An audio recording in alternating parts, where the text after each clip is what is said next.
I want to thank everybody for joining us today on this Tuesday or just after the holiday. Once again, I'm Ken Kibler, Director of Training and Client Business Support for eTruckBiz. We will get going with the weekly business update. As always, if you have any questions, please put them in the chat or the Q&A. And without further ado, I will turn it over to Jeff Walczak. Hey, thank you very much. And just to let you know, as we always do, that eTruckBiz is not endorsed, sponsored, or anything else by FedEx Corporation. And Becca has something on her mind she wants to tell us about here. Thank you. Yes, I do. So I talk to service providers every day, and I just wanted to get this out there because a lot of times what will happen is someone will give us a call with, let's say their issue is they have a negotiation that they want some help with, and they really don't realize what else eTruckBiz has to offer. So I just wanted to remind everyone that we have a full suite of products and services. So this is going to guide you on no matter where you're at within your service provider journey. And we just basically we do a lot more than what most people will realize. And we offer software, tools, and guidance. We did break it down to 3 different, let's say, categories that you might be in. So depending on if you're a new service provider, we know that FedEx doesn't give new service providers any business structure like the financial model.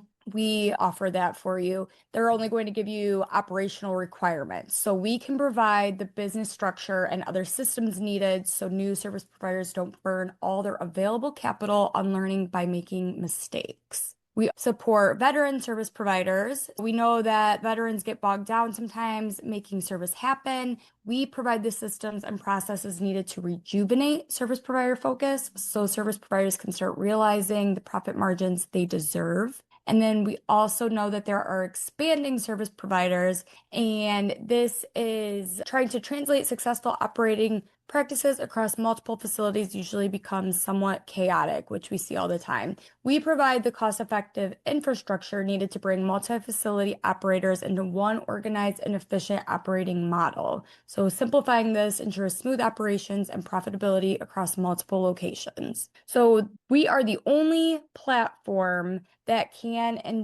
and will handle all these issues no matter what stage you're in, whether you're a new service provider, veteran, expanding. We have everything that you need under one system, no matter what stage that is that you have. And I just wanted to remind everyone that we do more. You might hear about, just as the example, the negotiation support, we offer so much more, and a lot of people aren't aware until they do see it on their own and they are a client. It's under one platform and we can help in multiple areas. So if you are interested in learning more about just our services, the software, how we can help, we are offering a discovery session. So you can scan the code to schedule something and put it on the calendar, or you can always email me, Becca at eTruckBiz.com, just to see what stage you're in, where are you at, how we can help, and then guide you in the right direction. Fantastic. Thank you, Becca. And I think, do we have Taylor on here? Oh, we do. Hi, Jeff. Hi, guys. Hey, how are you? Doing well. How about yourself?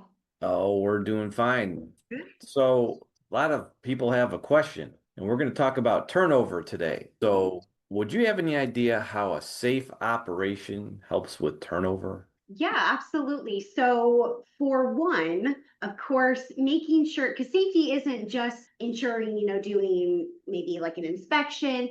It's all of it. It's building a safety culture. And one thing that can help with turnover is really enforcing that culture, right? I mean, it's all about everyone needs to buy into it, be a part of it. And that is one way to help reduce on turnover. Okay, very cool. Very cool. Was there something else? I don't know if I hit you with a question you didn't know I was going to ask. So was there something else you wanted to say, or is that it for right now? That's actually it for right now. Okay. Okay. Well, thanks. So as you guys know, Impact Solutions is the way to go as far as all your safety needs go. And also, one more thing. Don't forget, September 1st and 2nd in Huntsville, Alabama, the new FedEx Service Provider Intensive. This is where you're going to be able to meet and get answers from contractors that are already in the space. All right. So, and this is for folks we know that some of you on here right now are looking to get into the space, into the FedEx space. We know that people will watch this later and that you're looking to get in there and you want to ask current contractors lots of questions. So you can come to Huntsville 1st of September and get those questions answered. You're also going to hear what veteran contractors wish they'd known on day one. They'll tell you that too. You're going to get answers you can't get on Google. This is a little different way of doing it, where you can talk to the folks that actually are doing it. You want to build relationships with those of us who understand this business. And those of you, a lot of you know, you watch a lot of our videos. We know a little bit about what's going on here. Anyways, get an honest picture of what the first year looks like and leave with a peer group, not just notes. And then there's a whole bunch of different topics we're going to go through for new folks looking to get into the space, or folks that just got in and then now you sit there and go, wait a minute, what did I get into? So we get those calls all the time. So you just calendar for September 1st and 2nd, it would be great for you, and we welcome you to attend that session. Okay, so a little bit of news, not much, a little bit, at least for right now, but after the bell tonight, FedEx is going to announce their earnings. So we don't know what they're going to say. So maybe nothing, maybe a whole bunch of things, because the freight spinoff's done now. So we'll see. We'll see what they're going to talk about. And I'm sure we'll have something to tell you next week, what got announced, and if it makes any difference to all of us. As we always do, let's take a look at the volume. Pickups hanging in there. Okay. It's not doing great, but at least it didn't go down. On the delivery side, looks like we had a little bit of life last week. Last week looked pretty good. And then productivity, some reason we put more vans on the road. I don't know why. And we just don't want to get that productivity up over 100 there, Ken. Probably running cleanup routes just to raise my blood pressure. Cleanup routes, they got to have them. But in all That's honesty, seriously, on these light days, we still see large package routes being run. And one simple calculation you can do is, what are my delivered packages per dispatch? And I see them being run when we're at 150 delivered packages per dispatch. All we have to do is spread 50, 100 packages across 10 other trucks. In most cases, we're adding 10 to 15 packages to those other trucks. I know there's capacity on those trucks. And remember, that large package route still costs you the full cost of a dispatch. Gotta think with our business senses as well as service, right? Yeah. Okay. So let's talk about turnover and what place it has in Network 2.0, because it is a little bit different. So could driver turnover be a big key, if not the key, to Network 2.0 success? Does it have a greater impact than it does now?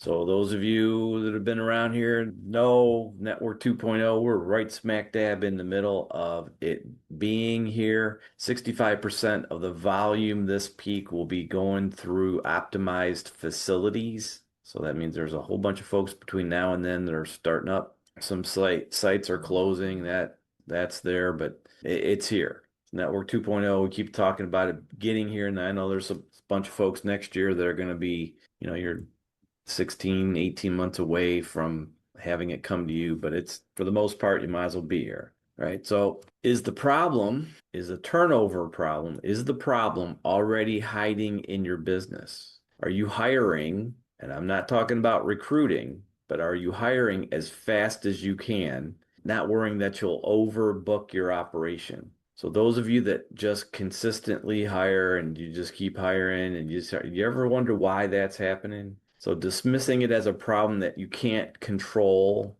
is a dangerous way to go there. Turnover could be the largest improvement opportunity you have, okay? So turnover isn't just a market problem, and we'll admit there's better and worse markets for turnover, that's for sure, but it isn't just a market problem, it's a culture problem. And that's actually good news, because company culture is something you can control. So there's two distinct forces at play. One of them societal. The industry baseline is brutal. 90% at major carriers experience 90% turnover in the course of a year. Percent of the drivers that are currently active at major carriers are already job hunting. So this is the market you're competing in, and you can't change that. Can you change that? And Well, speaking of, societal influences, no, you cannot change that, not the societal. But but 56% of drivers are already looking. So what happens when you take a driver from another CSP? They're already looking. already looking. However, as you just said, you can control your company culture. So Yes. this is where you can win or lose. When we see high performing contractors, we see a culture that is as such that you're not turning drivers over left and right, even in a tough market. While you can't control societal forces, your company culture is entirely in your hands. That's where the competitive advantage lies. Now, this Ken and Bob, here's the thing, high turnover is also a leadership issue signal. It tells you something about how the organization is being run. Don't deny it. A strong leader can impact turnover for the better. Would you say that's true, or it doesn't matter? All drivers want the entire team held accountable. If somebody doesn't want to be held accountable, then they shouldn't be on your team. But leaders will hold everyone accountable to the same standards. And if it doesn't see it, then you will continue to have turnover. And unfortunately, you'll lose some high performers because they just feel that you're not treating everybody equally. Bob, do you have anything you want to say about turnover? Yeah, it's definitely, can be impacted by your BC. Are they holding meetings? Are they giving them information? All drivers, they want to be led. So lead them. They, find out which ones are willing and then, use them as don't let your most productive but unwilling be a crutch to your entire team. Put on your shirt tails, complain about this, that, or the other. Get rid of them. Use your willing people. If they're not able, get out there and teach them. If they're willing, they can be taught, in most cases. So yes, it can definitely be, an issue if your BC is not, leading them the correct way and fairly. So there's a lot of different aspects to turnover, but if you have a lot of turnover, what's a lot? We're going to try to figure out what that is. But if you have a lot of turnover and just say, well, I'm in the middle of St. Louis and I'm going to have all kinds of turnover. I mean, you can say that, and it could be some societal part of that's true, but a strong leader can help curb even some of that turnover. You're better off, if you can't stop it, but you're better off slowing it down, if nothing else. That helps, right? So there's that part of all of this. But here's the thing. There is a huge unseen business cost to turnover. So doing some research, some would say an average turnover costs $8,234. Some say it costs a heck of a lot more than that. Some say it costs $15,000 to turn one person over, right? We think, based on our own research, that it costs somewhere in the neighborhood of $7,000 to turn a driver over. And not at Impact Solutions, but a qual cert could cost up to $2,900 all in of itself to get somebody certified to go through the whole certification process and everything else. But anyway, the point there is it's very, very, very expensive to turn over one driver. But what happens if we're turning over more than one driver? So let's, for fun, say you dispatch 15 dispatches a day and have 70% turnover. So that's 10 folks that you're replacing every year. And let's say they cost $7,000 each time you turn one of them over. Oops, that's $70,000 to run through those folks, right? FedEx is assuming there's turnover, but not at percentages at 50% and over, let's just say.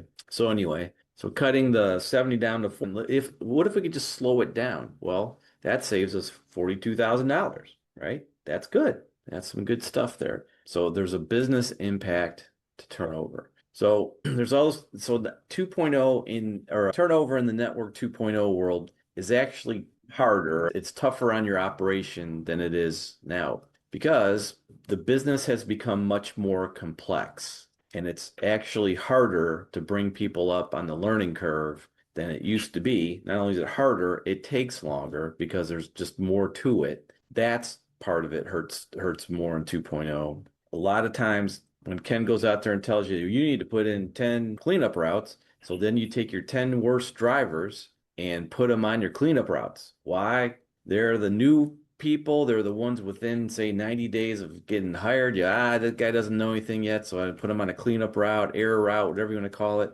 That person's much more likely to churn because they're not being trained. They're just being thrown on something that hopefully we think that we can get it done, right? So if you have a service problem, especially in 2.0, especially 2.0 integrated facilities, if you have a certain service problem, we could probably lift up the rock and find a turnover problem behind that service problem. Would you say that's true, you boys? Absolutely. And more than likely, you have a leadership problem that's also hiding.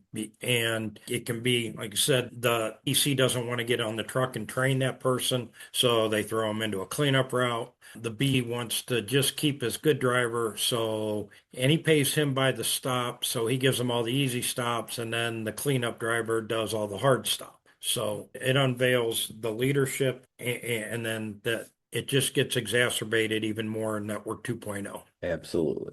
So, Hey, Jeff. yes. They also, I've had BCs tell me this is the dumbest thing ever. It's not feasible. It won't work. From a BC, I mean, if your BC is saying that, they're the wrong person. They're not your BC. And that's right. It won't work. Hard at first. Yeah. They say it won't work. It won't work. You got to have the conviction. Yeah. And then as the owner, you guys let the BC, no, this is going to work. Either part of the problem or part of the solution. One of the two, make a choice. But it won't work if your BC says it won't work. And don't allow them to do that to you. Yeah. As I said, they're right. It won't work as long as they are there with that attitude.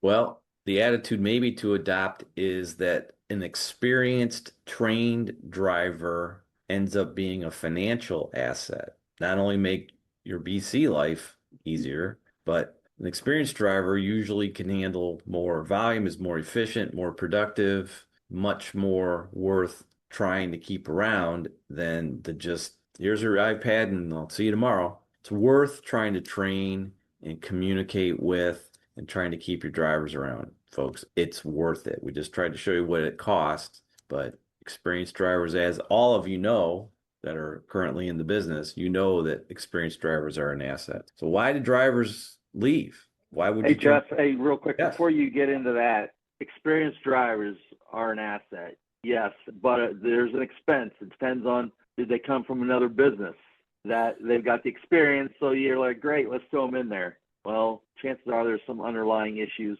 Wouldn't you rather have somebody new that you can develop into your culture, bring that new person in, get them trained the right way, spend the time with them, and they're going to be okay. I've got one client out in New York. He prefers the younger kids. Most people wouldn't say that. I'd say, go with someone with a Yahoo email address. That means they're 48 to 58 range and they're hard workers and they'll get it done. Don't go with AOL, Gary Wade type. They're not going to be able to hang on that long. But anyways, what can you do? How do you set your business apart? What is your culture? Do people know what the culture is when they come in? What's your employee hand? What's that look like? Is it 2 pages, 3 pages? Is it a lot of fluff? Or do you say what you mean, what you say? So you're absolutely. So why would a driver even think about, why do they always, what we're saying, we already said, well, you have drivers, and if you think about it, half of them are looking to leave already. Just keep this in mind. And this is you have to learn this one the hard way because it's counterintuitive. The amount you pay, folks, only attracts them. It doesn't keep them. So you say, well, this guy's $30 an hour. Well, they stay because it's $30 an hour, maybe. But guess what? You're probably paying, if you really did the math, I'll bet you that most of your drivers are making as much, and some of them more, than what guest drivers are making. Yep. And then by the time you take your bonuses and your thanks for showing up to work bonus and this incentive and that bonus, and then take that, pay the folks and divide it by how many hours they work, guess what you're doing? How many times have we seen that, you guys? Effectively, our wage is the real number. and you just can't walk off the street and be a U.S. driver tomorrow. You're gonna be slinging packages for 3 hours a day for 3 years. So you can offer what you want to offer as far as paying them good. Yeah, you want to attract folks to your business. That's right. But they don't stay because of how much you're paying them. Sorry, they don't. If they did, you wouldn't be turning over anybody now, right? So what do people want these days, especially younger people? You young people out there, guess what young people think about work? They think they don't have to do it. And the fewer days they have to, or the more time off they can get, they think that's great stuff, right? So that means you want to look at stuff like what, you guys? They value their time off and other things outside of work. Well, right, but if you can get, we've talked about it before, a 4-10 schedule Yeah, where you but offer 3 days. if I've got 3 days off every week, I can schedule those other things. I can value that time. And quite frankly, if I value those things and I have a job that allows me to value those things, I'm going to value my job a little bit more. Right. So if you can figure out ways to get people off more while still staying profitable, that's good. People won't leave if they're getting the time off they think they need. And believe it or not, payroll errors. So we have teams of folks that do payroll, and it seems to be a circus every week trying to put together payroll. Why? Because we don't have procedures and policies in place for people to clock in and clock out. Something pretty simple, but that's a big reason. So you hurry up and get the payroll done. You do whatever you do with it, send it to QuickBooks or whatever. Fantastic. Guess what happens every damn Friday? You miss one day, you miss Joe. And what's also likely to happen, Joe didn't get paid for one day. Bobby might have got paid an extra day. So, unfortunately, employees these days for sure are not any kind of lenient for any kind of, error. But believe it or not, people cite in this space, people cite payroll errors as one of the biggest reasons they leave their current contractor. And then another thing is you do finally get a few decent folks. Do we have any kind of appreciation or path for them to advance in your particular operation? So is there a path to take a driver and see if you can make them a BC? I'm one of the people that would tell you that's not where your BCs probably should come from. Your best driver doesn't necessarily make a good BC. Maybe they do, but do you even have that path? Is it possible? Do you have like a lead driver role? Do you have a trainer role? You can make up a bunch of different roles that folks can have while they're still drivers.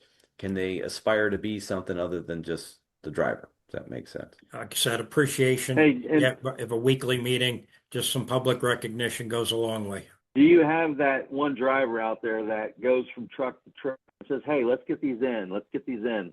The sort's almost down. Hey, I'll help you. You see drivers working together? If you see that one guy, that's your guy. Then yes, he can do it. But you got to have someone that will help lead. Right. It's Without, leading without without someone asking them to do it. Even more important.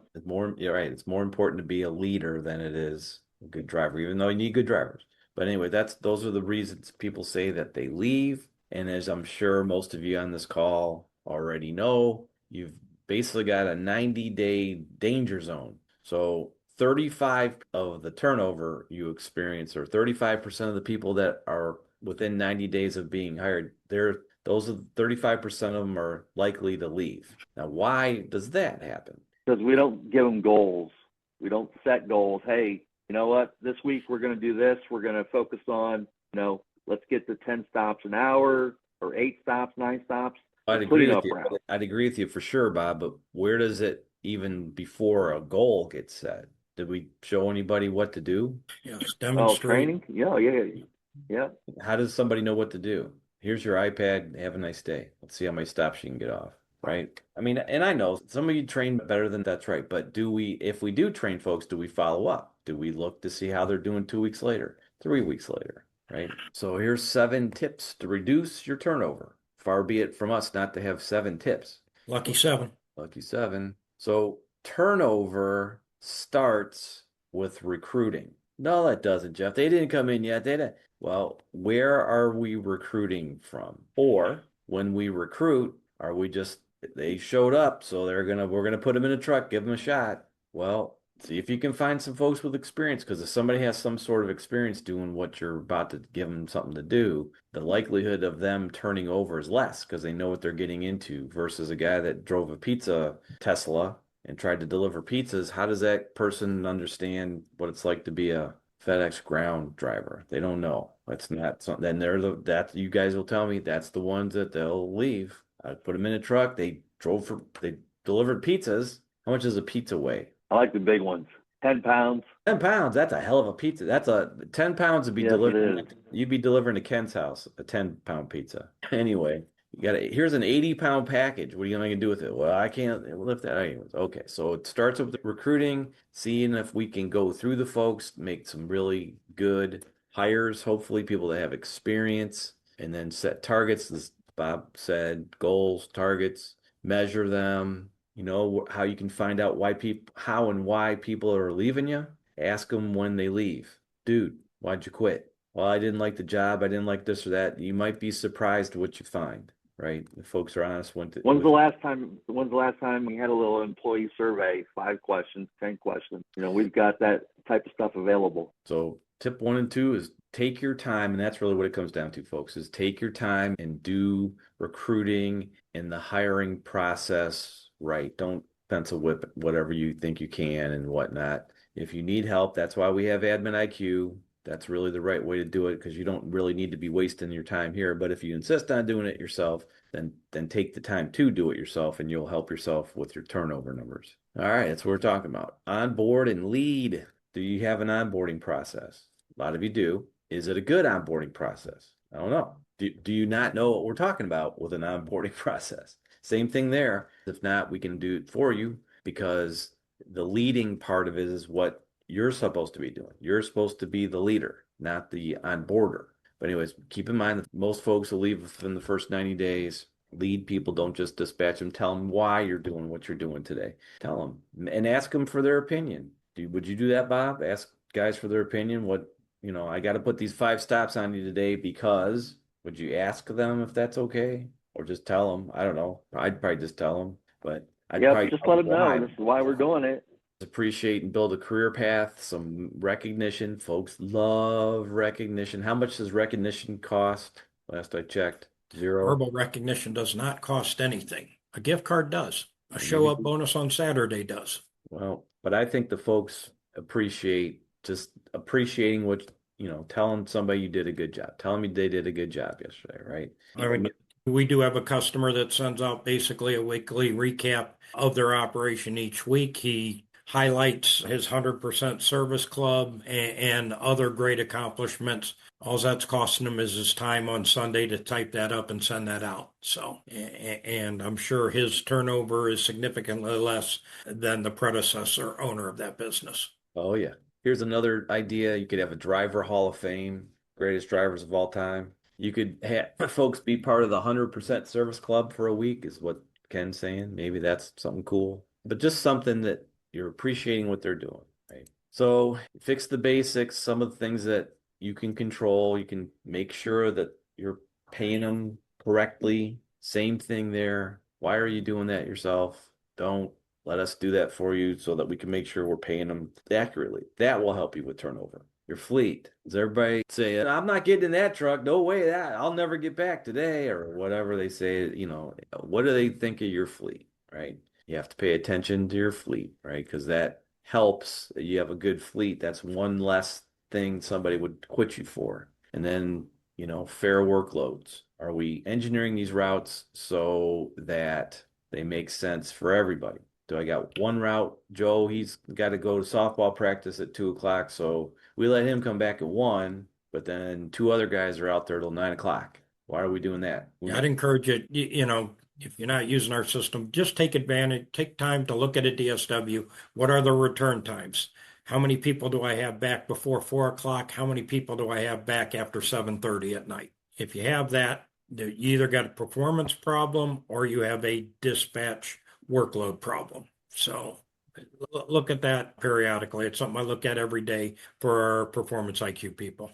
So bottom line is turnover is a number you can manage, and managing it isn't just hired everybody every time they walk in the door. Turnovers cost a lot of money. They do. You don't see it. Nobody's giving you a bill for it, but they cost you more than you think. And then 2.0, you really can't afford as much turnover as you had before, because in 2.0, it's much more complex and there's actually more responsibility to the job, and you can't necessarily turn folks over for that. So I don't know, Ken. There is such thing as good turnover. Even if you've got a driver doing 200, 225 stops, but he's a poison to your entire team, I'd much rather have 2 drivers in place of him and then get everyone trained up. And the rest of the team would rather have him be gone as well. You got to get the poisons out. Otherwise, they just contaminate the whole bunch.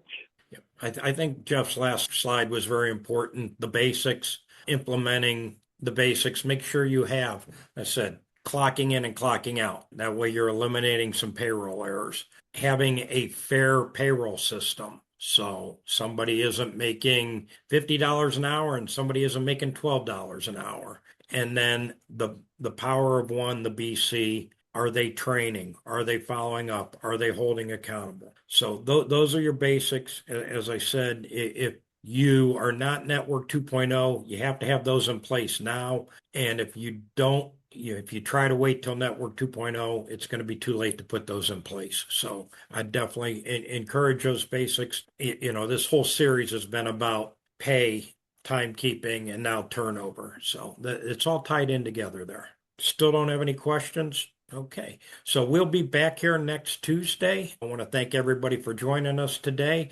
If we don't talk to you before next Tuesday, please have a safe and profitable week.